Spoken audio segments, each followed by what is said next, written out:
नमस्कार। प्रादेशिक समाचार के साथ मैं पूनम केरकेट्टा। पहले मुख्य समाचार। मुख्यमंत्री हेमंत सोरेन ने वीडियो कॉन्फ्रेंसिंग के जरिए 58 टन ऑक्सीजन कंटेनर को दिल्ली और उत्तर प्रदेश के लिए किया रवाना। कोरोना महामारी के बीच 1 मई से 18 से 45 वर्ष के सभी लोगों को टीका देने के लिए कल से होगा पंजीकरण। खूंटी से हरियाणा भेजे जा रहे 50 लाख रुपए के डोडे को रांची पुलिस ने किया जब्त। और मौसम विभाग के अनुसार 29 अप्रैल से राज्य के उत्तर पूर्वी, मध्य और दक्षिण भाग में आंशिक बादल छाए रहेंगे। 30 अप्रैल और 1 मई को गरज के साथ हल्की बारिश की संभावना। और अब समाचार विस्तार से। कोविड मरीजों की संख्या फिर से बढ़ रही है, इसलिए सभी श्रोताओं से अपील है कि कोई भी कोताही न बरतें। सभी सुरक्षा उपायों का पालन करें और 45 वर्ष से ऊपर के सभी लोग बेहिचक टीका लगवाएं। सुरक्षित रहें और 3 आसान उपायों का पालन करें।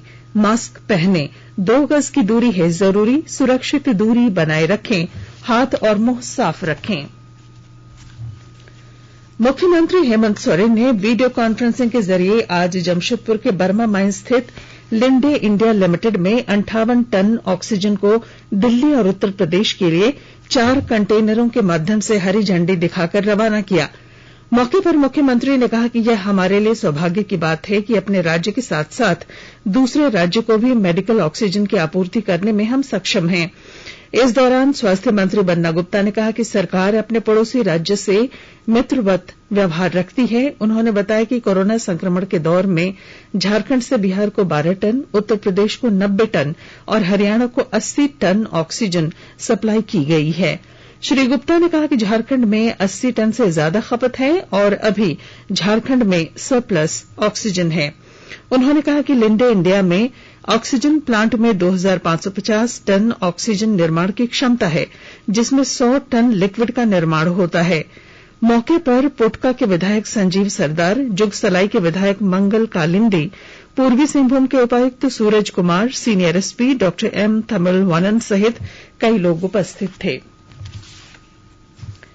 केंद्र सरकार ने देश भर में ऑक्सीजन आपूर्ति की मांग से निपटने के लिए प्रयास तेज कर दिए हैं।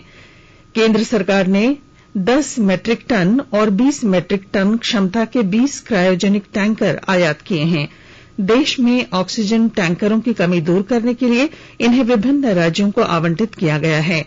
ऑक्सीजन का परिवहन बढ़ाने के लिए यह क्रायोजेनिक ISO कंटेनर आयात किए गए हैं। सड़क परिवहन और राजमार्ग मंत्रालय ने उद्योग और आंतरिक व्यापार संवर्धन विभाग से परामर्श के बाद इन्हें मध्य प्रदेश, उत्तर प्रदेश, राजस्थान, दिल्ली और गुजरात के आपूर्तिकर्ता को आवंटित किया है। ब्रिटेन से चिकित्सा सहायता की पहली खेप आज भारत पहुंची। विदेश मंत्रालय ने कहा है कि इस खेप में 100 वेंटिलेटर और 95 ऑक्सीजन कंसेंट्रेटर शामिल हैं।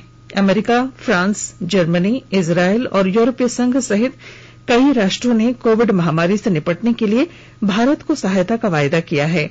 इन देशों ने कहा कि वे भारत को ऑक्सीजन, नैदानिक परीक्षण, वेंटिलेटर और सुरक्षा कवच उपलब्ध कराएंगे। कोरोना महामारी के बीच देश भर में 1 मई से 18 से 45 आयु वर्ग के लोगों को कोरोना वैक्सीन देने की तैयारी है। वैक्सीन लेने वालों को ऑनलाइन रजिस्ट्रेशन करना होगा। कल से ऑनलाइन रजिस्ट्रेशन की प्रक्रिया शुरू हो रही है। झारखंड में स्वास्थ्य विभाग की ओर से इसकी तैयारी की जा रही है। इसे लेकर आज टीकाकरण से जुड़े वैसे कर्मियों जो डेटा हैंडलिंग का काम करते हैं, उन्हें ऑनलाइन प्रशिक्षण दिया जा रहा है।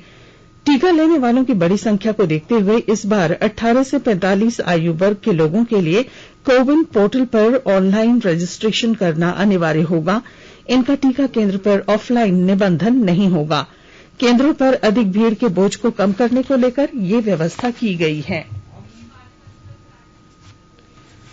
झारखंड में कोरोना से स्वस्थ होने की दर घटकर 75.09% हो गई है, जबकि राष्ट्रीय स्तर पर स्वस्थ होने की दर 82.06% है। इधर राज्य भर में पिछले 24 घंटों के दौरान 5,541 नए कोरोना संक्रमित मिले हैं। इसी के साथ राज्य में अब तक मिले कोरोना संक्रमितों की कुल संख्या बढ़कर 2,07,288 हो गई है। वहीं दूसरी ओर 4,018 लोगों को स्वस्थ होने के बाद अस्पतालों से छुट्टी दे दी गई। इसी के साथ राज्य में अब तक स्वस्थ होने वालों की कुल संख्या बढ़कर 1,55,669 पहुंच गई है। राज्य में कोरोना के सक्रिय मामलों की कुल संख्या अब 49,504 पहुंच गई है। राज्य भर में कल 124 कोरोना संक्रमितों की मौत के बाद अब तक मरने वालों की कुल संख्या बढ़कर 2,115 पहुंच गई है। कल मिले नए संक्रमितों में रांची के 1,686, पूर्वी सिंहभूम के 604, हजारीबाग के 400 सहित अन्य जिलों के संक्रमित शामिल हैं। कोडरमा में कोविड-19 महामारी से बचाव और रोकथाम को लेकर कई स्तर पर पहल किए जा रहे हैं। जिले से होकर गुजरने वाले ऑक्सीजन टैंकर और ट्रकों का परिचालन बाधित न हो, इसे लेकर ट्रक ऑनर्स एसोसिएशन के साथ बैठक करते हुए उपायुक्त ने फिलहाल के लिए सड़कों पर माल ढुलाई का दबाव कम करने की अपील की है। विस्तृत ब्यौरे के साथ हमारे संवाददाता। कोडरमा जिले में कोविड-19 महामारी के नियंत्रण और सहयोग को लेकर उपायुक्त रमेश घोलप ने पत्थर उद्योग एसोसिएशन, खनन एसोसिएशन और ट्रक एसोसिएशन के साथ एक बैठक करते हुए उनसे सहयोग की अपील की। आए दिन कोडरमा के सड़कों पर माल वाहनों का अतिरिक्त दबाव रहता है, जिसके कारण जाम की समस्या उत्पन्न होती रहती है। ऐसे में NH 31 से होकर गुजरने वाले ऑक्सीजन सिलेंडर और ट्रकों का परिचालन प्रभावित न हो, इसे लेकर भी रणनीति तैयार की गई। उपायुक्त रमेश घोलप ने बताया कि आपदा के इस वक्त ऑक्सीजन सिलेंडर लोगों को समय पर मिल सके, यह जिला प्रशासन की प्राथमिकता है। ट्रक ऑनर एसोसिएशन ने भी विपत्ति की इस घड़ी में अपने गाड़ियों को कम से कम परिचालन करने का आश्वासन दिया है। गजेंद्र बिहारी सिन्हा, आकाशवाणी समाचार, कोडरमा।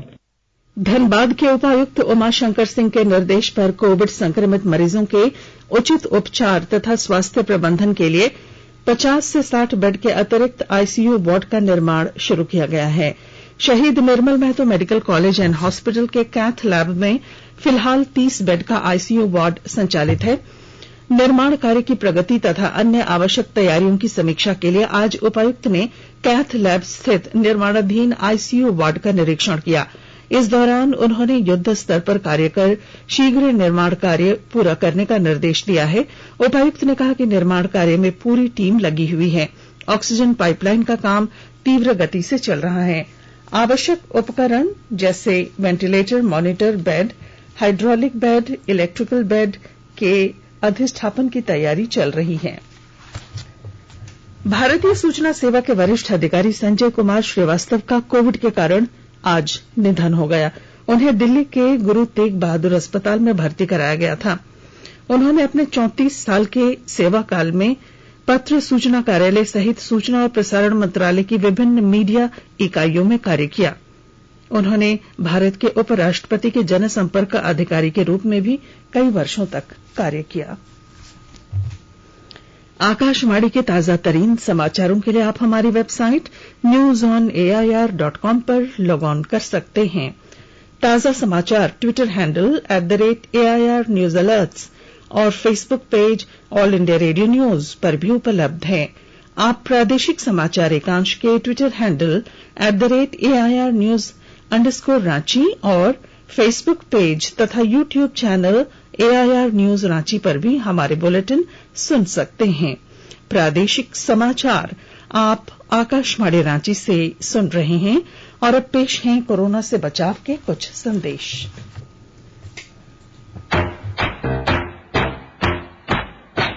चलो मिलकर एक शुरुआत करें, चलो एक फैसला आज करें, मास्क नहीं तो टोकेंगे, कोरोना को रोकेंगे, चलो एक वादा करते हैं, चलो कुछ वादा करते हैं, मास्क नहीं तो टोकेंगे, कोरोना को रोकेंगे।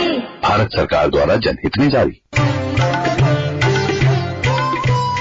कोविड-19 से बचाव और सुरक्षित रहने के 3 उपाय। मास्क लगाएं, 2 गज दूरी है जरूरी, सुरक्षित दूरी रखें, हाथ और मुंह साफ रखें। प्रादेशिक समाचार में आपका फिर स्वागत है।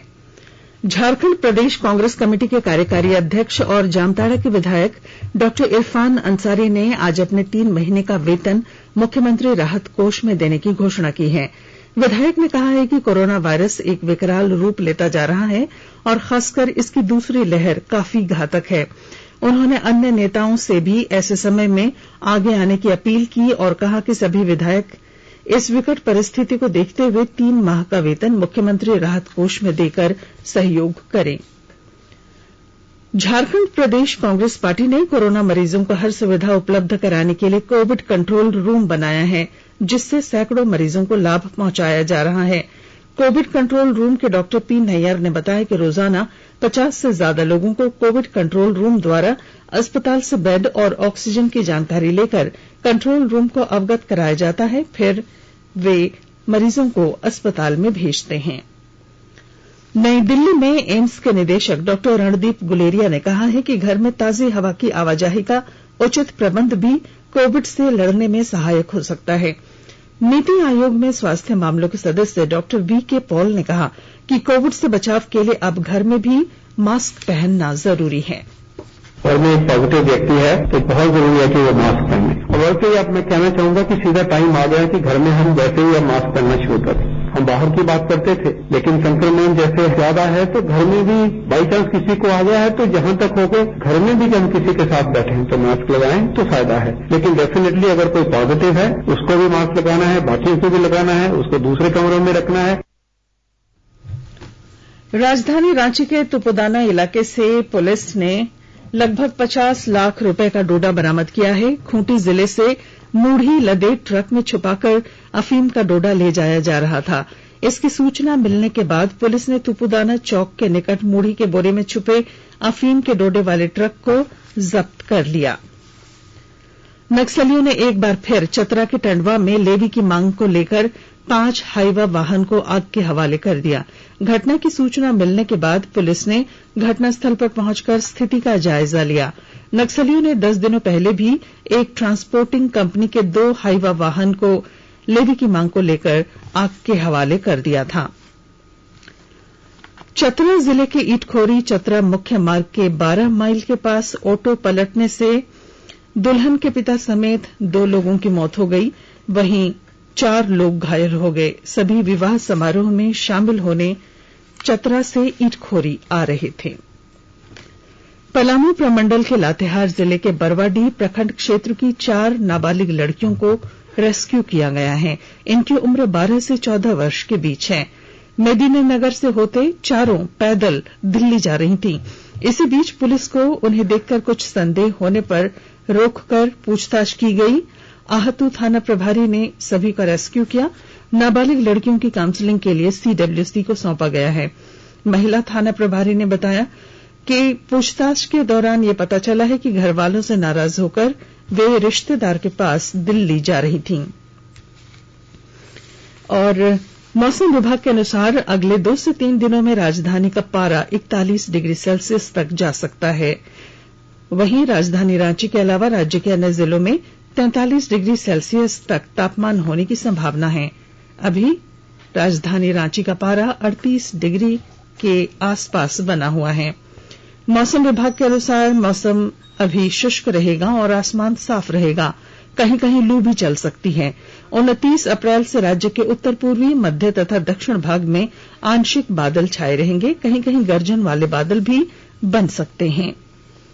और अब बुलेटिन के आखिर में मुख्य समाचार। मुख्यमंत्री हेमंत सोरेन ने वीडियो कॉन्फ्रेंसिंग के जरिए 58 टन ऑक्सीजन कंटेनर को दिल्ली और उत्तर प्रदेश के लिए किया रवाना। कोरोना महामारी के बीच 1 मई से 18 से 45 वर्ष के सभी लोगों को टीका देने के लिए कल से होगा पंजीकरण।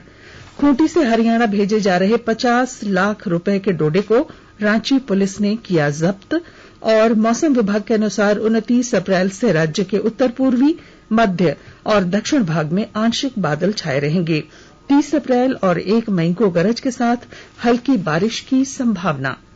और इसके साथ ही आकाशवाणी रांची से प्रादेशिक समाचार का ये बुलेटिन समाप्त हुआ। नमस्कार। घर में रहिए, सुरक्षित रहिए और सुनते रहिए आकाशवाणी।